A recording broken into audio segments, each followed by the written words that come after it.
नवी मुंबईमध्ये डेटिंग ॲपच्या नावाखाली महिला बनवून एका तरुणाची लाखोची फसवणूक करण्यात आली आहे. हे प्रकरण नवी मुंबई येथील कोपरखणे येथील असून आरोपीला नवी मुंबई सायबर पोलिसांनी देहरादून येथून अटक केली आहे.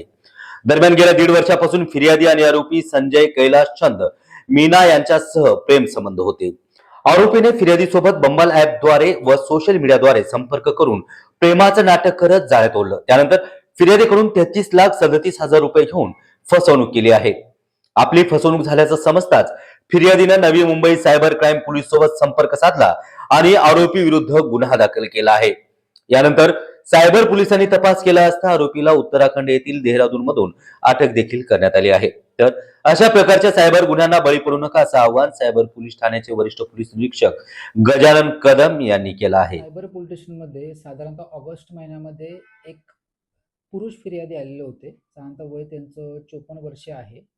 त्यांनी येऊन आम्हाला सांगितलं की बंबल नावाचं एक डेटिंग ॲप आहे आणि त्या डेटिंग ॲपवरती 1.5 वर्षापूर्वी साधारणतः मार्च 2023मध्ये त्यांची एका महिलेसोबत ओळख झाली आणि त्या ॲपच्या माध्यमातून त्या महिलेनं प्रेमाचं नाटक करून मग मग त्यांचे आई-वडील आजारी आहेत किंवा काही सौंदर्य प्रसाधनं घ्यायची आहेत, या कारणासाठी या व्यक्तीला प्रेमाच्या जाळ्यामध्ये ओढून साधारणतः 33 लाख रुपयेची त्यांच्यासोबत फसवणूक झालेली आहे.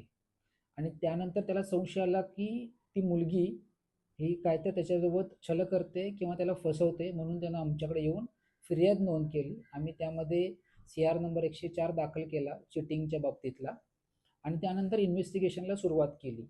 या या इन्व्हेस्टिगेशन आमच्यामध्ये असं लक्षात आलं की त्याच्यामध्ये त्या मुलीनं बंबल नावाचं एक डेटिंग ॲप वापरलेलं आहे. तसेच ती WhatsAppच्या माध्यमातून देखील या फिर्यादीसोबत चॅटिंग करत होती.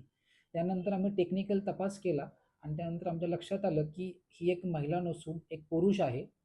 आणि त्या टेक्निकल तपासामध्ये आम्हाला असं निदर्शनास आलं की हा व्यक्ती मूळचा जयपूरचा आहे, परंतु हा राहण्यासाठी डेहराडून परिसरामध्ये आहे. परंतु टेक्निकली साऊंड असल्याचं असं निदर्शनास आल्यामुळं तो त्याची जी ओळख आहे किंवा त्याची ती जी डिजिटल आयडेंटिटी आहे ती लपवण्यासाठी तो वेगवेगळ्या टेक्निकचा वापर करत होता. आम्ही विविध माध्यमातून त्याची माहिती काढली आणि आमच्या असं निदर्शनास आले की तो डेहराडूनमध्ये आहे. तेथे आमची टीम पाठवली. त्या ठिकाणी आम्ही 2 दिवस राहून त्या बाबतीतली थोडी माहिती गोळा केली आणि त्यानंतर आम्ही त्याला डेहराडूनमधून अरेस्ट केलेलं आहे. त्या आरोपीचं नाव होतं संजय कैलाशचंद मीना. त्याचं वय साधारणतः 24 वर्ष होतं.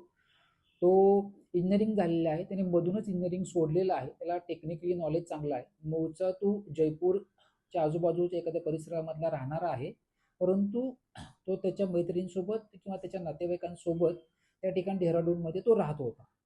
आणि त्या ठिकाणी आम्ही त्याला अरेस्ट केल्यानंतर आम्हाला त्यानं याच पैशातून एक Volkswagen गाडी तिथल्या शोरूममधून स्वतःच्या नावावर विकत घेतलेली होती. ती आम्हाला मिळाली आणि आम्ही ती पुण्यामध्ये जप्त केलेली आहे. त्याचबरोबर त्याच्यासोबत 4 मोबाईल फोन्सही मिळालेले होते.